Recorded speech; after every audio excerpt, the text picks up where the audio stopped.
Korang suka je minum 3-in-1 punya coffee, nak rasa itu coffee punya itu bau kuat, tapi tak nak pahit sikit, tak nak pahit sangat, korang boleh ambil ini Midi Avo Black Perisa Coffee. Sesuai je korang yang ada masalah kesihatan, badan cepat penat, badan yang macam lesu, lepas tu badan yang ada masalah kencing manis, darah tinggi, kolesterol, semua boleh minum ini Midi Avo. Tapi Perisa ada 3 lah, korang pilih mana satu suka lah. Hantu kopi, ambil kopi je, memang sedap punya.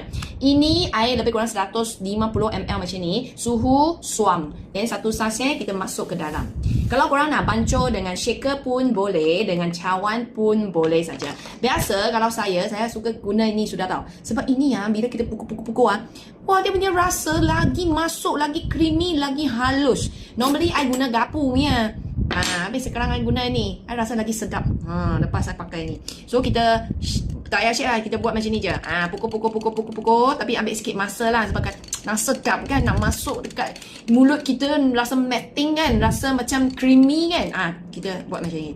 Okay, kenapa tadi Water Mummy kata kencing manis, darah tinggi, kolesterol semua kita boleh minum Midi Avo ni Sebab ni Midi Avo sangat bagus tau. Sebab apa? Sebab dalam dia tak ada tambahan gula, creamer, bahan kimia seperti perisa pengawet, pewangi, pewarna, semua dia tak ada.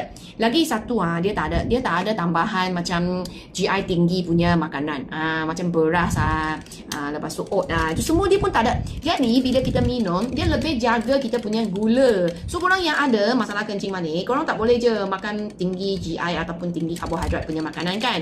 So ini memang sesuai lah untuk korang. So kita tengok dia punya ramuan kan. Dia punya ramuan semua tinggi apa tahu? Tinggi protein tinggi serat tinggi antioksidan lagi ada satu lemak bagus yang memang jaga kita punya badan punya kesihatan punya. Terutamanya siapa yang ada kencing manis. Memang ini semua makanan sesuai sangat untuk you. Jemput minum. Banyak sedap Okay, apa kata korang? Ini bukan manis-manis punya. Kalau korang hantu kopi, you suka manis, maksud you bukan suka kopi pun, you suka gula je.